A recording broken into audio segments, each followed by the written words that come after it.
Amigos, famílias, seguidores, mais um episódio do Bioma 7 2026, inaugurando com engenharia, expertise, tecnologia, fundamentos para a sua segurança. Sim, porque a gente vai falar de perícias, laudos, dentre outros muitos assuntos, com o nosso amigo engenheiro Felipe Marcelino. Mas antes, a gente vai começar com um assunto muito importante, atual em nível mundial, não é só de Brasil, mas principalmente para o locus aqui da cidade de Guaratuba, litorânea, e Caiobá, a ponte de Guaratuba. Mas primeiramente, Felipe, seja bem-vindo e quero que você conte um pouquinho da tua história. Obrigado, Elton. É muito prazer estar aqui com você, participando do podcast. Prazer é nosso. Um pouco da minha história: eu sou engenheiro civil, atuando aí com obras há mais de 15 anos. Certo. Comecei com execução e montagem de estrutura metálica e hoje abrangemos um pouco mais, né, a questão de laudos, perícias, consultoria e planejamento, projeto e execução de obras também fazemos. Entendi. Estrutura metálica são barracões, me explique um pouco. Desde barracões, coberturas, fachadas, mezaninos. Entendi. Participamos de grandes obras, como a montagem da retrátil, algumas obras que tiveram relevância e peso pesado, digamos assim. Legal. Você é formado pela... Faciar. Faciar. Isso. Certo. Você tem uma especialização na área, Felipe? Eu estou cursando agora a especialização de laudos e perícias. Laudos e perícias. Legal. Isso. A gente já vai entrar nesse assunto porque ele também envolve a ponte de Guaratuba, que a gente vai entrar aqui no papo. Mas, cara, antes de você começar a falar da ponte, eu queria saber como é que está o mercado da engenharia, certo? E o que você está identificando aí para a produtividade social e econômica do Brasil. O mercado da engenharia e de obras, no geral, ele é um mercado que não mantém o ritmo sempre, é um mercado que não para, é uma indústria que ela está sempre fomentando. A gente parte do princípio que a moradia precisa de construção civil. Exatamente, independente a situação econômica do país, sempre vão estar construindo e morando, gente morando em casa nova, vão querer morar em casa nova e as edificações têm um prazo de validade e acaba sendo renovado até pela expansão que a cidade está tendo, né? Até Sim. Com essa nova quantidade de imigrantes vindo para o Brasil, a gente vê que cada vez mais as cidades estão crescendo. Então, Curitiba está expandindo cada vez mais, as regiões metropolitanas de Curitiba estão numa expansão que a gente talvez não imaginava ver num tão curto prazo de tempo. Antigamente falava, não, Curitiba tem os planos diretores, é uma cidade que vai crescer homeopaticamente, mas isso já é do passado, né? Hoje em dia você vê Fazenda Rio Grande, Araucária, são cidades que estão...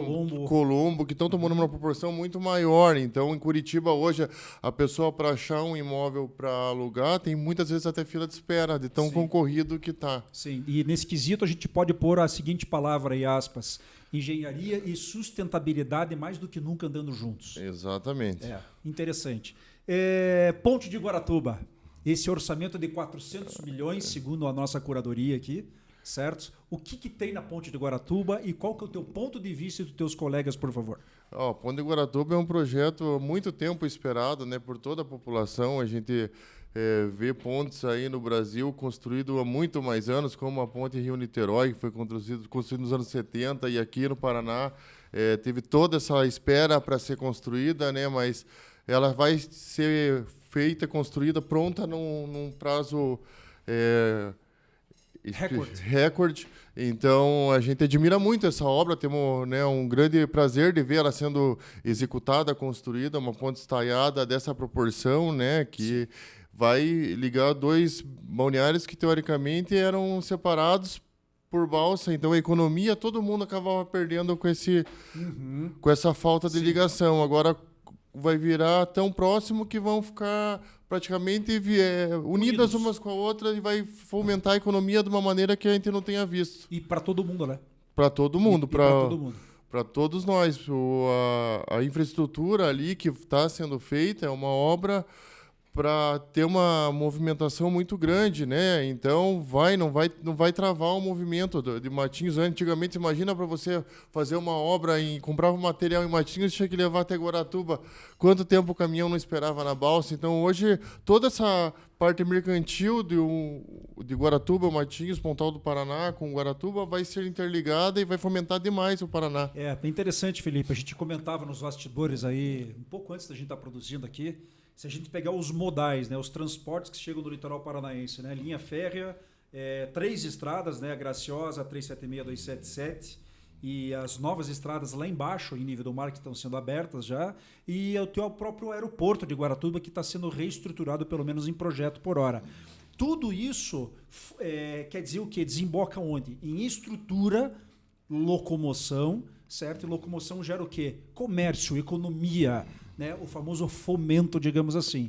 E lembrando que a gente tem o Porto de Paranaguá, um dos maiores do Brasil e da América Latina aí. Então, essa ponte, sim, vai fazer um plug importantíssimo, ao teu ver também?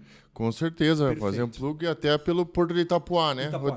Itapuá vai ter essa ligação, então vai fomentar até Itapuá, que vai ser também duplicado aquela faixa ali. Características de uma ponte estaiada para o público que é leigo, por favor, Felipe. A ponte estaiada é baseada em tabuleiros, né? Que é onde os carros vão passar, certo?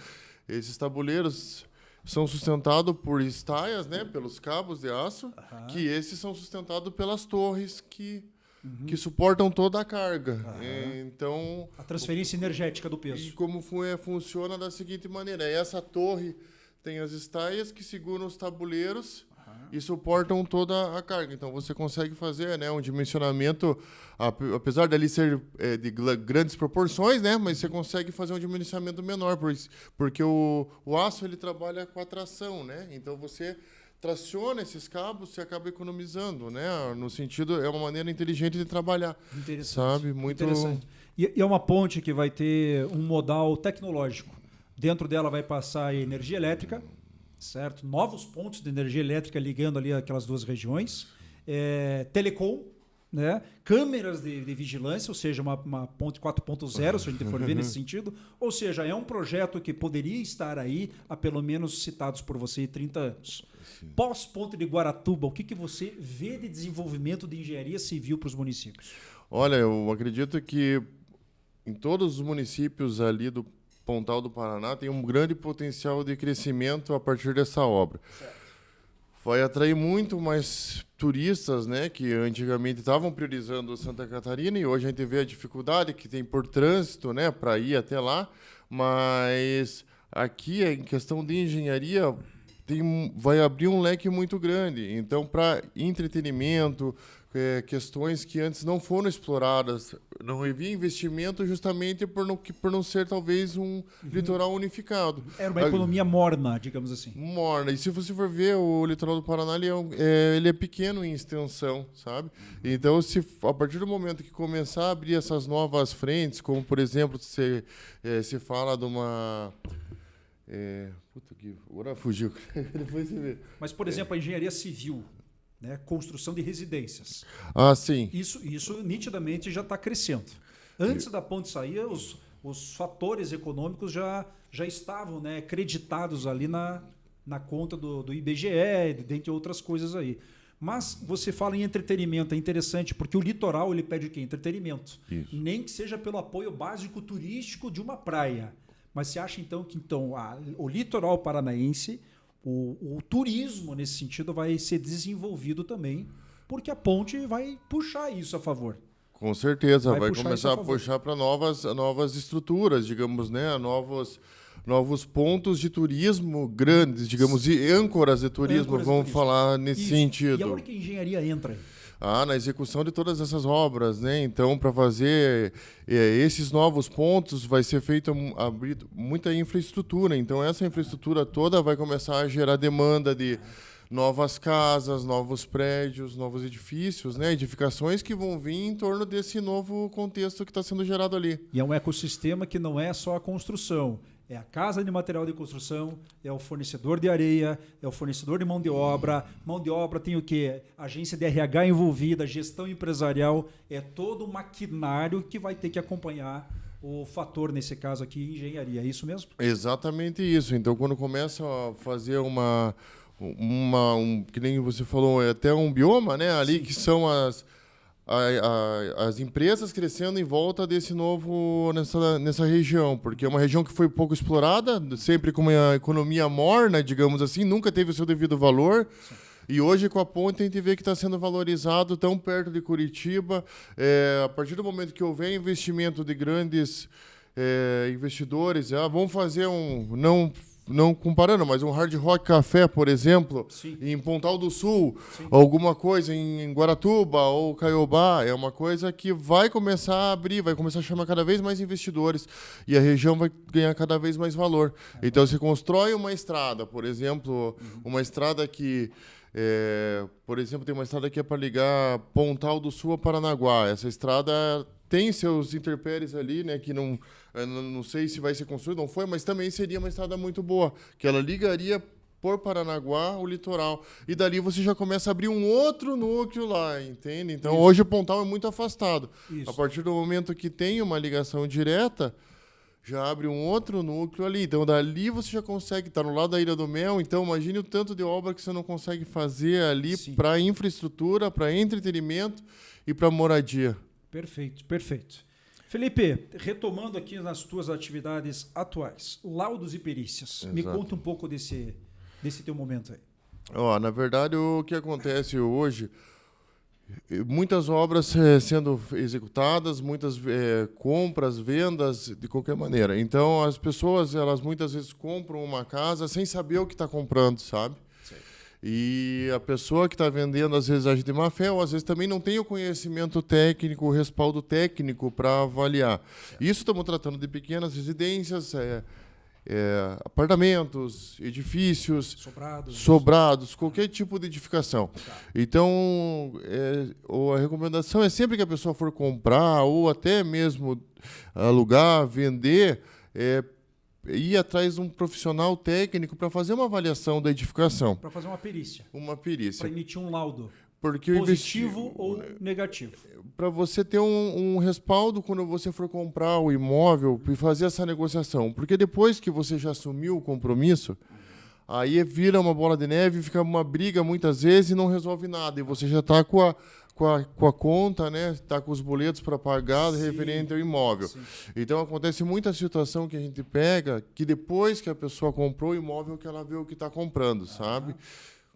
A gente questiona muito, Felipe, as questões que precisam estar amarradas com, geralmente, o comércio e as negociações.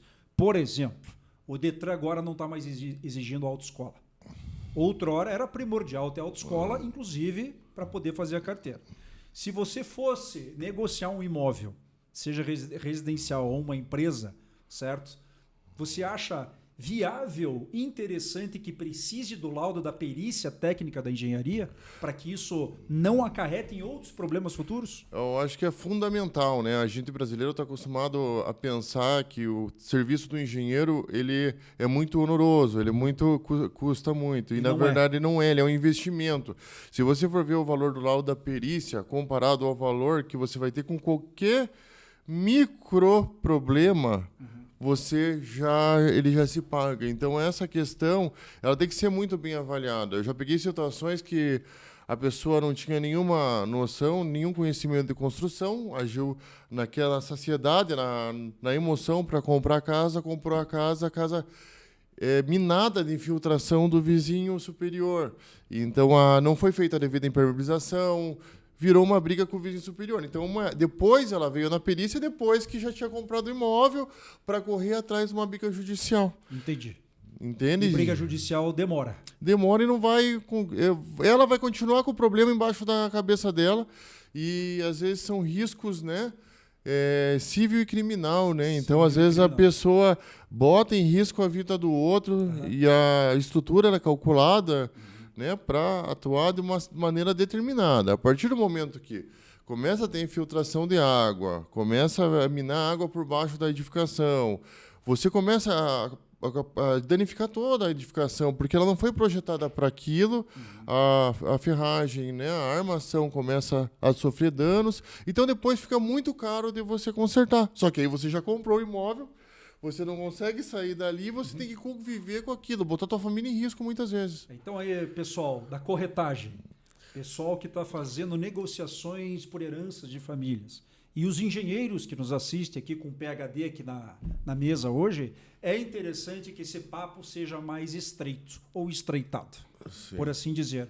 Me conte uma coisa, curiosidade aqui. Você tem um prédio bonitão ali, saindo numa região nobre de Curitiba, ou qualquer outro bairro do Brasil, e as pastilhas começam a cair. Geralmente, o que acontece nesse caso? Tem várias situações que podem acontecer para gerar esse tipo de situação. Pode ser, né, desde as pastilhas, como vários tipos de revestimento, né? É muito difícil, numa obra de grande padrão, você estar o tempo todo acompanhando ali a mão de obra. Eu não vou justificar que seja mão de obra, né? Mas pode ser tanto mão de obra, o material que foi aplicado de baixa qualidade, o material aplicado em desconformidade com a instrução do fabricante. E, claro, as intempéries do tempo. Então, hoje você vê uma Curitiba que a gente não era acostumado a ver nos anos 90, no 2000. Hoje você tem Curitiba que faz 10, 12 graus de noite, e de dia você tem 30 e poucos graus. Agora, você imagina isso na fachada de um prédio e pega o sol de 30 graus, que lá em cima vai ser muito mais do que 30 graus, e aquilo ali de noite vem uma temperatura muito mais baixa, quase se tratando de um deserto, praticamente. Tem dias que a gente vive aqui. Então, ela oscila muito. Então, a manutenção ela tem que ser muito mais periódica, exatamente. Não é uma coisa que a gente não às vezes, o pessoal não pode seguir a norma, tem que fazer preventivamente, até um pouco antes. Não que não deva seguir a norma está aí para a gente seguir, né? Mas eu falo assim, por causa das intempéries de tempo, a gente tem que começar a antecipar um pouco as coisas e fazer de maneira preventiva. Tá, um recado para os síndicos e moradores que sofrem com isso no seu cotidiano. Estatisticamente, qual que é a chance de reverter positivamente para quem a construtora ou a empresa que fez essa última avaliação lá consiga ressarcir ou chegar no ressarcimento? Olha, na estatística, é grande a chance? A chance... Olha, como que eu vou falar? Depende muito da empresa que você está tratando. Tem várias empresas e várias maneiras de cada empresa atende à solicitação do chamado, entende? Tem empresas que estão abertas a resolver, tem empresas que querem só enrolar para não resolver, para ganhar no cansaço, para levar para uma situação jurídica mesmo, porque para eles vale mais a pena. Então, você está, às vezes, tratando de um prédio... É muito custoso para fazer, é um serviço caro. Você tem que fazer um laudo tem que ser bem feito, não é um laudo qualquer. Entende? Tem que ter tudo bem documentado para isso não aumentar. Então, você deixa uma patologia dessa de fachada sem tratamento, o que acontece? Ela vai começar a cada vez piorar a situação. E quando você for ver lá na frente, o valor vai ser bem maior. Então, a minha recomendação seria, surgiu qualquer sintoma, faz um laudo, verifica, documenta, até porque o síndico também é responsável, né? A construtora vai até um ponto da garantia. A partir daí, o síndico assume o condomínio. Então, a gente vê situações realmente que são preocupantes, às vezes, no mercado, sabe? Então, a gente está falando de situações de pastilha. Se uma pastilha dessa cai de uma altura determinada, não precisa ser muito alta, ela já vai causar um grande estrago. E isso a gente não consegue prever quando vai cair. Eu já acompanhei situações de cair placa de prédio de mais de 20 andares, cair e, graças a Deus, não pegou em ninguém, sabe? Mas a gente já acompanhou situações desse sentido. Então, é uma situação muito delicada que tem que ser levado muito a sério. E aquela prevenção é um investimento. O laudo de perícia é um investimento que você está fazendo. Porque depois, para reparar, é muito caro, sabe? Entendi. Os advogados hoje andam junto com os peritos. Sim. Da engenharia. Porque eu vejo que eles precisam andar juntos. Certo? Como é que está esse bate-papo de vocês com a parte jurídica aí que está ajudando a calçar ou defender esse morador? Olha, Elton, na verdade, o pessoal que eu trabalho de parceria, os advogados, a gente tenta sempre trabalhar mediante chegar a algum acordo que seja ambos bom para extrajudicial. Porque o judicial sempre vai ser custoso para todos. Vai ter perito já judicial, tudo. Você começa a transformar numa cadeia que vai virando muito onoroso para chegar na solução. E muitas vezes um lado é mais forte e vai empurrando para essa coisa se enrolar até que um dia não se resolva ou se resolva. Então, a gente está tratando em situações reais de risco à vida muitas vezes. Certo. Então, a minha recomendação, como eu trabalho com o pessoal que trabalha junto comigo, os advogados, a situação melhor é resolver através de acordo. Tentar negociar para resolver, porque nós não temos tempo, muitas vezes, hábil para ficar esperando um processo judicial rolar e a pessoa está entrando água dentro dela, tem um edifício com risco de cair pastilha, então ele tem que tentar achar um muro para desabar. Um muro para desabar, às vezes uma casa para desabar, então a gente tem que trabalhar de uma maneira para resolver a situação o mais breve possível. É claro, um dos lados sempre vai ter que ceder. Um cede um pouco, o outro cede um pouco e vamos indo para chegar num acordo. Perfeito. Porque se ficar numa aqui, eu tenho os meus direitos, você tem os teus, vai para esse caminho e ninguém resolve nada. Perfeito, perfeito. Felipe, tecnologias e engenharia. Quando você fala em laudar ou periciar um prédio, me vem na cabeça já o drone. Sim. Para fazer fotografia, vídeos e aquela aproximação da região ali. Tá? O que mais você tem visto? E me dá um spoiler aí dessas feiras internacionais que você pretende participar. Olha, na verdade, hoje a gente tem uma dificuldade, né, um pouco a questão com a mão de obra, né? A gente tem pouca gente se especializando e continuando nas obras, né? Então, o pessoal mais novo não está indo para esse ritmo e a tecnologia ela não para de avançar, né? Ao mesmo tempo que tem a dificuldade da mão de obra, a gente tem, por outro lado, um avanço tecnológico tremendo, né, que está sendo feito. Então, a gente vê tecnologias hoje que são inovadoras e estão usando cada vez menos mão de obra, né? Então, sim. Por exemplo, uma casa de steel frame, você manda o projeto para uma fábrica, a fábrica faz para você os conjuntos de peça, manda tudo pronto e um profissional consegue montar ali com mais um auxiliar, digamos assim, né? Você, em vez de mandar o menino subir lá em cima na cadeirinha ou fazer o rapel, se manda ele ser piloto de drone. Exatamente. E o drone já está substituindo isso. Já, ele está substituindo, aí você trabalha com a termografia, no caso. Então, com o drone você trabalha com a termografia, onde você consegue identificar os pontos na fachada que estão pegando mais calor, né, que estão aquecendo mais, e a partir daí você vai. Mas ainda hoje não surgiu uma mão independente ao percursor, né, o percussionista que vai lá para fazer um ensaio de percussão. Esse ensaio ainda é indispensável, mesmo com todas as tecnologias, né? A gente não conseguiu bater um drone para bater choco. Entendi. Pisos, revestimentos. O que você está aconselhando para os teus clientes? O que você tem visto aí, aspas, agora, de aberração no mercado? E aquele famoso investiu barato, mas acabou pagando caro lá no final, por favor. Hoje, né, em questão de revestimentos em geral, aí, o pessoal acaba se assustando quando vai fazer a parte de execução, porque o revestimento hoje, por exemplo, pisos de porcelanato, você trabalha com peças de 80, 90, 1 metro. Essas peças são pesadas e requerem um profissional muito qualificado para instalar. Então, a pessoa ela não pode economizar na mão de obra. Hoje, que essa mão de obra é muito valorizada, a gente tem que valorizar, porque são profissionais excepcionais para fazer um serviço, porque você começa com porcelanato errado, para ele corrigir depois essa peça de 1 metro, é a mesma história complicado. É a mesma história de conectores e tubos, né? Exatamente. E até a parte elétrica.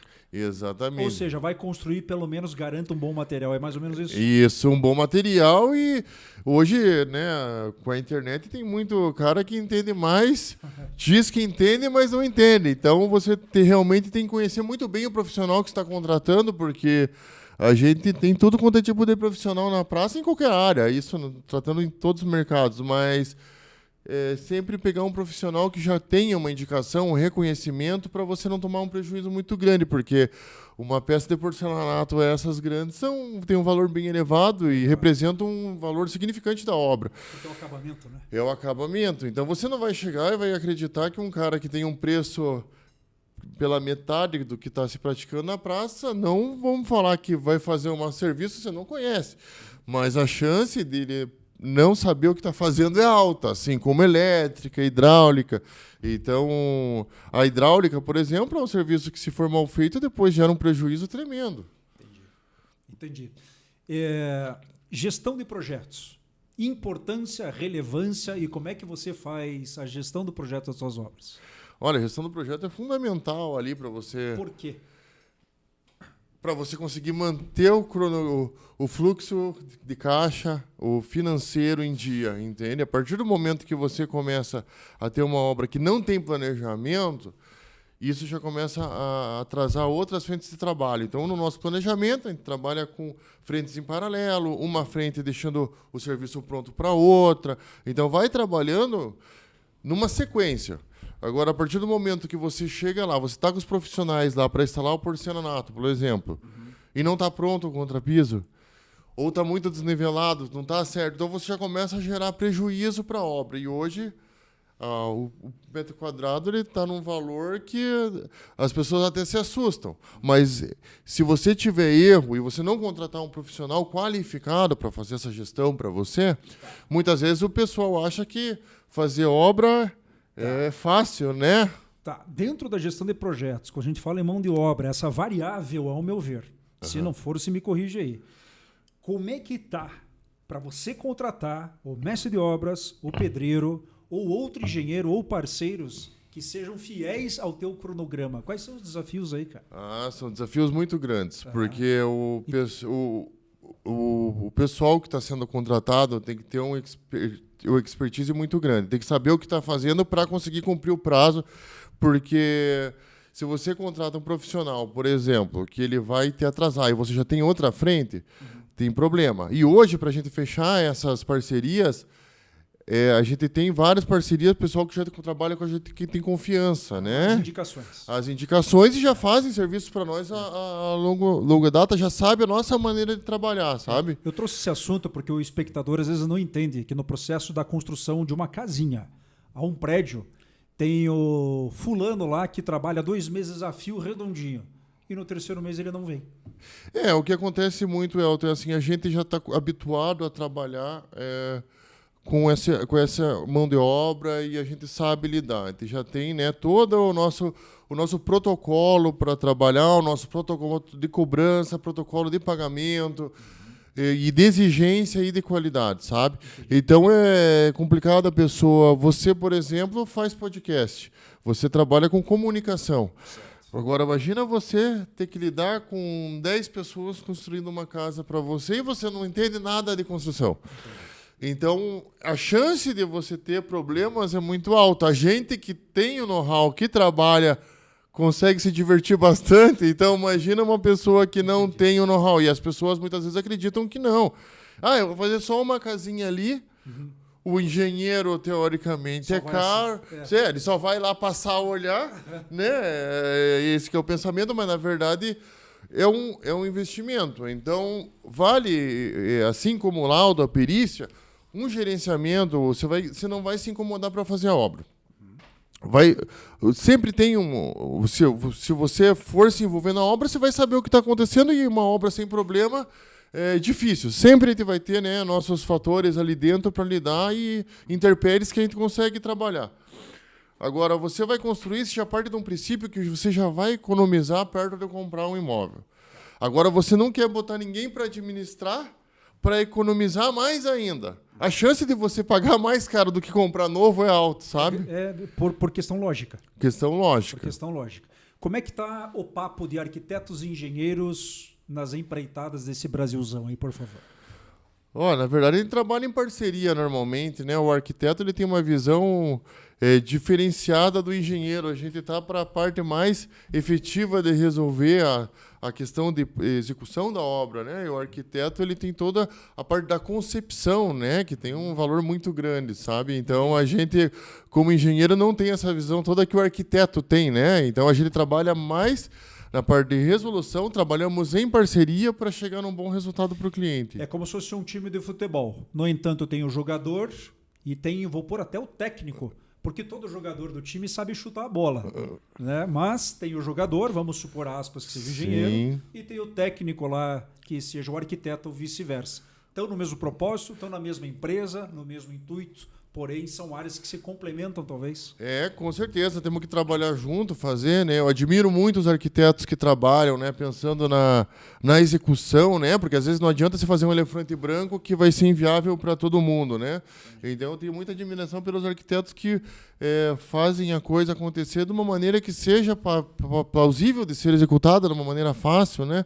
E que, fácil que eu falo, que não complique muito, não quero me expressar mal, mas que seja uma arquitetura funcional, né? Além de esteticamente bem atender o que o cliente necessita, os desejos e anseios do cliente, sim, mas ser algo funcional até para a gente trabalhar em cadeia e o cliente ficar satisfeito com aquilo. A frase menos é mais cabe na engenharia? Perfeitamente, menos é mais. Hoje, no mundo aí de muita... Né, tem muitas opções, hoje você tem muita diversificação de tudo, né, de revestimento, de fachada, de construção. Então você pode enfeitar muito, né, uma coisa que agora está na fase dos LEDs, né? Então tudo tem LED. Tudo tem LED. Então é uma coisa que... E a China dando risada. Mas até é um ponto interessante, porque você chega em situações onde você tem revestimentos, né, que são feitos que são muito interessantes, que eles otimizam demais a obra, sabe? Então você começa a trabalhar com coisas, com elementos, né, de revestimento que antigamente a gente não via, sabe? Teria que ser tudo, né, instalado, né, com argamassa e colado, ou se é uma pintura, uma textura, né? Então hoje já chega no ponto que tem... Eu já escutei falar de patentes de porcelanato, de peças para você instalar o porcelanato, onde você não usa mais argamassa. Então, você já começa a otimizar bastante o processo. Até porque eu cansei daquele porcelanato, eu só vou lá, arranco fora e substituo, não vai precisar de quebradeira. Então, que a arquitetura também tem tendências, né? Como a moda. Então, nesses últimos 20 anos, estamos com o quadradão, o caixotão, né? A gente não sabe o que vem no próximo, né? O drywall já está sendo consumido pelo Brasil em nível dos Estados Unidos? Como é que está a questão do drywall? Eu acho que a nível dos Estados Unidos a gente está longe, se pensando até pela qualificação dos profissionais, né? Lá fora o trabalho deles já vem de muito tempo, né? Mas já é uma realidade o drywall. Já é uma realidade e, sem sombra de dúvidas, agiliza muito o processo. Então, vamos tratar de paredes internas de uma residência. Então, você pode tranquilamente trabalhar, vai otimizar muito tempo, vai otimizar a mão de obra, que numa parede você vai ter que levantar uma parede de vedação, vai ter que fazer todo o trabalho de acabamento na parede. Então, o drywall acaba otimizando muito o tempo e o custo, sabe? Para a turma aí que está empreitando ou investindo, ou sendo investidor de construção civil para moradia popular. Vamos pegar um exemplo aí. Solo com muita umidade. Quais são as atenções para isso? Você tem que ficar bem atento aí com o solo com muita umidade, né? Dar o tratamento, a impermeabilização correta, né? Ver bem a profundidade que está essa água para fazer o tratamento ideal, né? E a gente... algo que o pessoal muitas vezes não dá valor é a impermeabilização, outra coisa. E atualmente também é fundamental em edificações novas o projeto de impermeabilização. Porque a impermeabilização, se ela não for bem feita, depois também acaba gerando muito prejuízo, muito caro de corrigir. E você lidar com a umidade é muito prejuízo para a estrutura em si. Então você começa a abrir fincas, começa a trincar, né? E assim por diante, começa a danificar toda a estrutura. Outro assunto que me veio à cabeça aqui é o seguinte. O cara quer começar a comprar terreno para revender ou construir. Ele pode e deve levar um engenheiro, que nem o Felipe, para você dar uma olhada no terreno. Eu acho que isso tem uma importância até para fazer a lei. Vai para o fundo de vale. Vale. Vai que é um terreno, sei lá, extremamente úmido. Sim. Né? Você pode dar o pitaco ali. E às vezes a pessoa ela não tem conhecimento. Às vezes tem um bosque no meio do terreno dela, ela não sabe. Já aconteceu com um cliente meu. Falei, tem um bosque no meio do teu terreno. Ele, o quê? Falei, tá aqui, tem uma árvore nativa aqui, a gente não vai poder trabalhar no teu terreno, mas...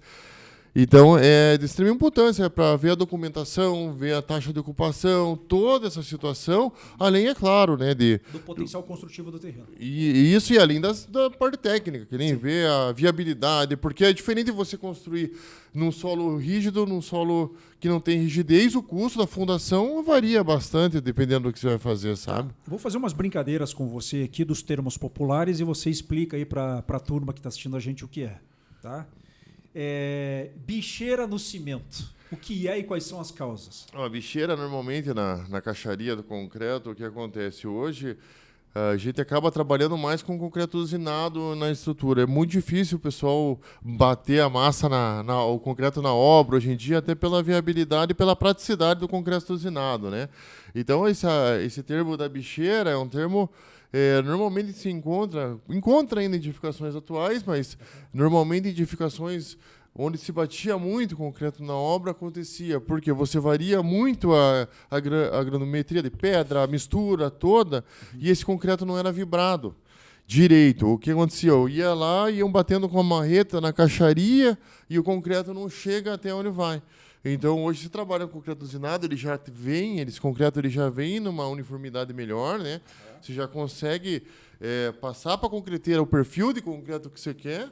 E hoje, claro, né, você tem vibradores elétricos, você vai ali com o vibrador, vai vibrando e diminui muito o risco, quase zero, né? Então, de fazer a bicheira. Trabalha até hoje com aderente plastificado. O outro evoluiu muito nesse sentido que diminui. Mas é claro, se a pessoa quiser continuar fazer lá da maneira bruta, pegar a pedra do tamanho errado, porque vai usar não bater da maneira correta, ele não vai gerar essa patologia ainda. Para quem não conhece o cotidiano da construção, o que significa, aspas agora, a linguiçada da laje? A linguiçada da laje é quando né, é batida a laje normalmente tem que ser feita num dia, né? E no fim do dia tem aquele churrascão para comemorar, porque... É o cumprimento da meta. É o cumprimento da meta. A gente e a turma fica esperando mesmo? Pô, isso é obrigação, né?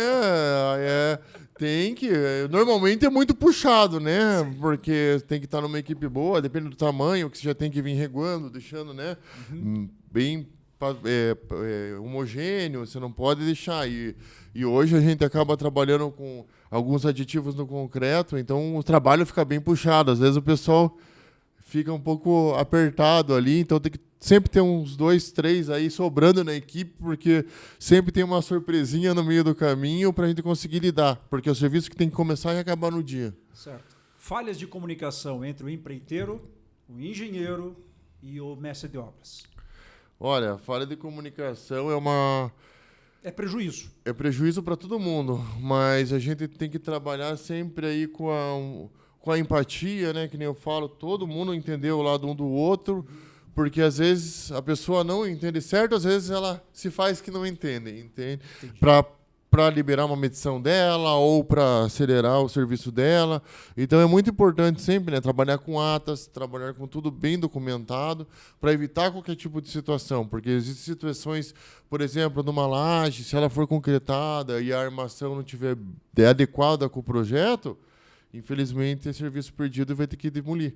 Então tem vários tipos de situações que não pode brincar. Essa comunicação tem que estar muito clara entre todos, né? A gente tem que trazer. E, às vezes, são situações que não pode brincar. Entra, né? Sim. Então, você não vê na internet, muitas vezes, laje desabando durante a concretagem. Então, tem várias situações. Até agora, né, teve num edifício grande ali em Santa Catarina que aconteceu. Então, são coisas que a gente tem que trazer bem alinhado, porque envolve risco de vida, muitas vezes. Antigamente, eu via os engenheiros com uma máquina fotográfica na mão para ele fazer o storytelling, o registro daquilo. Para comprovação das metas que estão sendo entregues, mas para o registro e portfólio dele. Hoje eu vejo os engenheiros com drone, sendo pilotos de drone. Eu vejo eles pilotando, aspas, agora, rede social, porque a necessidade de transmitir o conhecimento, ela é, acho que, de qualquer profissional, pelo menos o profissional que tenha ou sinta competente naquilo. E eu vejo também o engenheiro aí com outras expertises, como a gente já mencionou, da tecnologia. O que você vê de funcional entre redes sociais, comunicação e o teu serviço, o teu núcleo e o teu time aí da engenharia? Olha, eu acho fundamental esse serviço da comunicação na internet, porque hoje em dia a gente muitas vezes não tá por dentro do que está acontecendo e não sabe, que nem essa questão dos laudos e perícias, que vamos tratar, eu não vou falar em números, mas muita gente não sabe nem que existe isso, vai comprar. Então vai comprar um apartamento, por exemplo, eu recomendo que faça um laudo de entrada antes de assinar o termo de aceite com a construtora. Ali você já vai identificar os problemas e a gente consegue pedir uma garantia para a consultora. E essa dica está sendo postada na rede social e notificando a galera. Exatamente. Hoje o algoritmo, de certa maneira, ajuda a gente. Então você começa a procurar alguma coisa, ele já começa a te entregar ali a informação, vai destrinchando para você, né? Entendi. Então é fundamental isso daí, porque a informação ela vem para agregar, né? Então ela vem para agregar, para encontrar novos caminhos, para evitar grandes problemas, digamos assim, né? Acompanhamos ventanias últimas aí na região metropolitana de Curitiba, interior do estado do Paraná e no Brasil. Ou seja, o clima de fato ele está diferente. É um assunto delicado e até político, mas eu queria voltar aqui para a tua área. Muito telhado desmontado.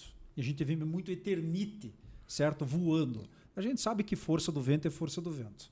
Quais são os tipos de telhado ideais, de um modo geral, hoje em dia, Felipe? Olha, qualidade.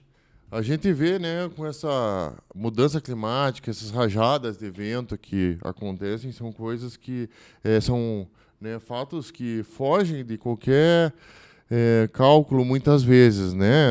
Tornados, você vê mini tornados esses dias em São José dos Pinhais. Sim. Então são coisas que foram edificações construídas ao longo das décadas e a gente não tinha essa preocupação antigamente como tem hoje, no né? máximo granizo.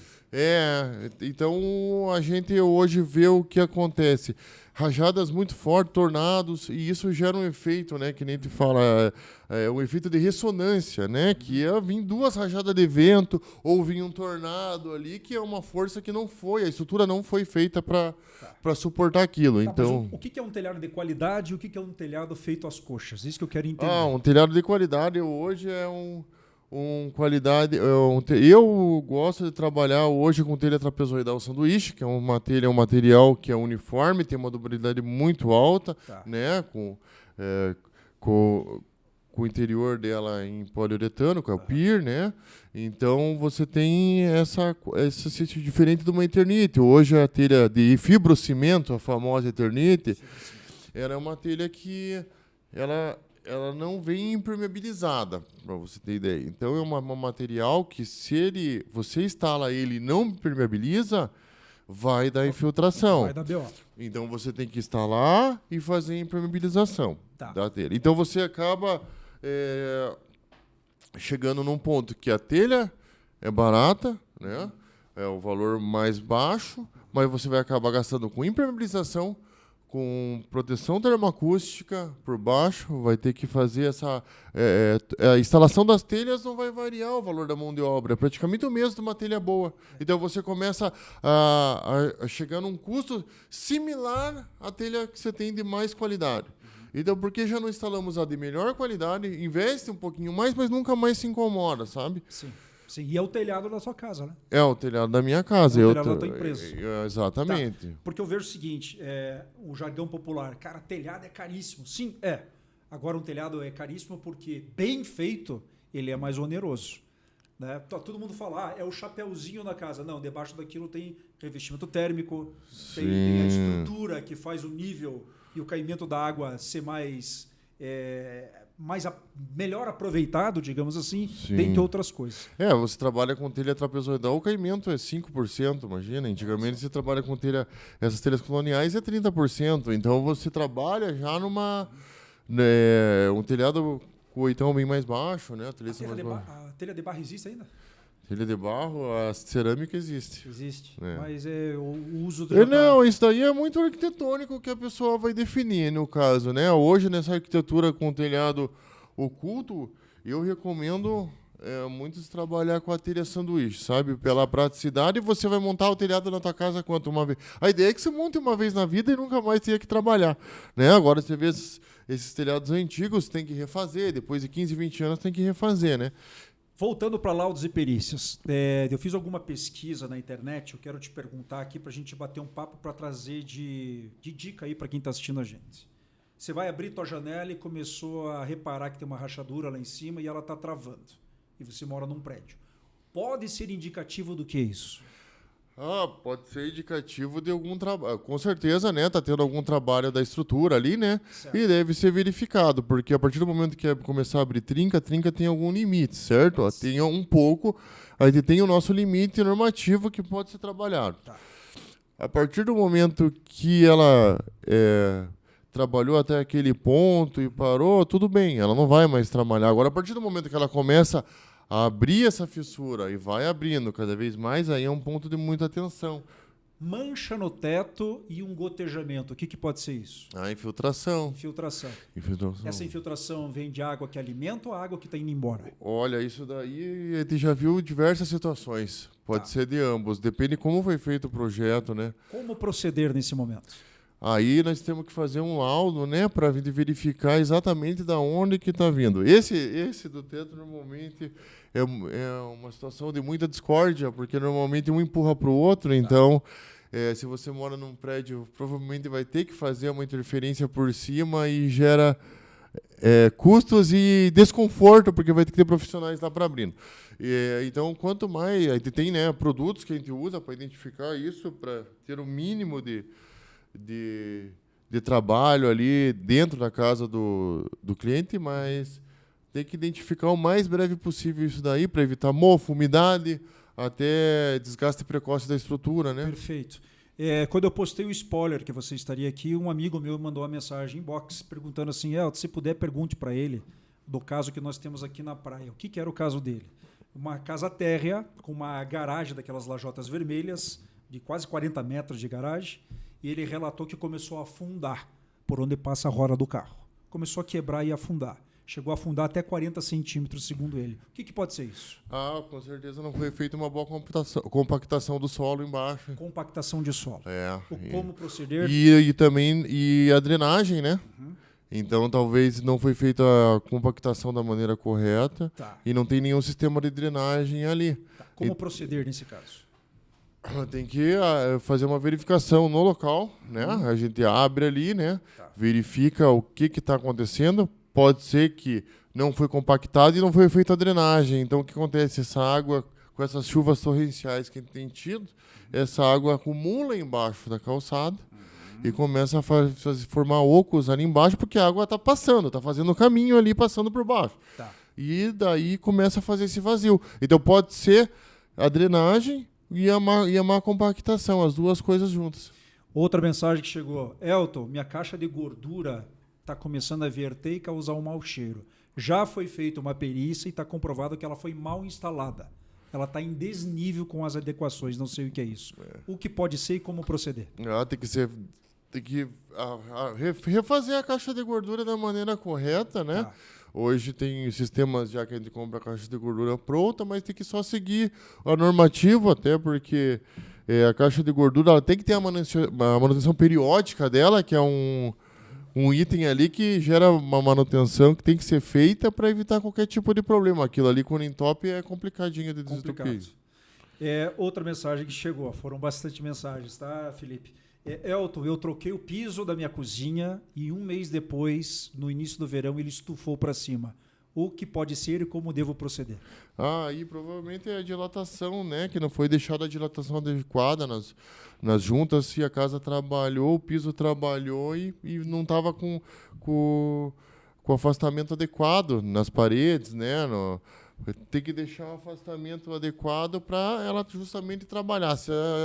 Que o piso vai trabalhar, isso é natural. Agora, se ele não tiver espaço para trabalhar, ele vai gerar esse problema, essa patologia. Perfeito. E o último é o seguinte, Elton, quando chove, a minha calha não dá vazão. Cara, e eu estou sempre limpando a minha calha, não é folha de árvore, nada. O que deve ser feito? Esse lance da calha é uma coisa que, olha, nos últimos tempos a gente tem superdimensionado calhas, sabe? Então, até a sugestão sempre é deixar mais de um ponto de saída, sabe? Sempre fazer a caída para os dois lados. Não uma caída só para evitar qualquer tipo de acúmulo. E Você pode botar a telinha em cima, vai entrar, vai vir, porque dá ventania, vem material de muito longe, vem galho de muito longe. E se tiver duas, se divide pela metade a chance de dar problema. Perfeito. Felipe, a gente está entrando no bloco final. Queria que você deixasse a tua mensagem, mas antes disso, os teus contatos, o nome do teu Instagram e quem pode e deve procurar o teu serviço, por favor. Bom, convido todos vocês a me procurarem no Instagram, Enche Felipe Marcelino. Meu telefone é 419-9839-6880. Eu estou à disposição aí para laudos, perícias, projetos, execuções e planejamento e gestão de obra. Podem vir atrás de mim sem compromisso para me orientar no que for necessário. Perfeitamente. Às vezes você tem uma avó que não tem o braço ou saúde o suficiente para que isso seja feito. Às vezes você tem um colega que está com uma rachadura lá na tua empresa. Às vezes você está com um muro que está meio torto e você está estranhando isso. Você está com uma infiltração, você está com um piso que levantou, você está com um cheiro ruim na caixa de gordura. Tudo é possível de ser analisado. Tudo é possível de ser analisado. Podem contar com a gente. Não tenham nenhum problema em ligar. Liguem, venham atrás, conversem. A gente pode passar orçamento sem compromisso, né? E a gente vai estar aqui para resolver o problema. Esse que é o papel do engenheiro, resolver o problema aí nessas construções.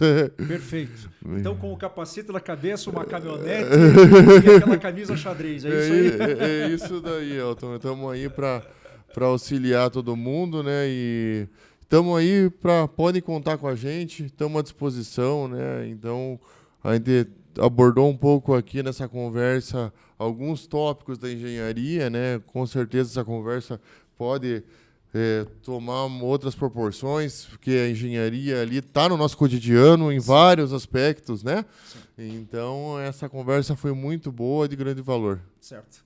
Bioma 7, toda a nossa família agradece a tua presença, parabéns. E a gente poderia produzir uma mesa redonda uma hora aqui, né? Com certeza. Com outros engenheiros, construtores, professores, não é verdade? Com certeza. Acho que essa parte dos professores também é muito importante, né? Da formação aí desses novos engenheiros que estão vindo e a gente trabalhando em conjunto para gerar novas soluções aí para o mercado otimizar essas produções. Perfeito. Felipe, muito obrigado e até a próxima. Valeu, Elton. Eu que agradeço. Muito obrigado. Bioma 7 com vocês, hoje papo de engenharia, com vocês, podendo tudo sempre.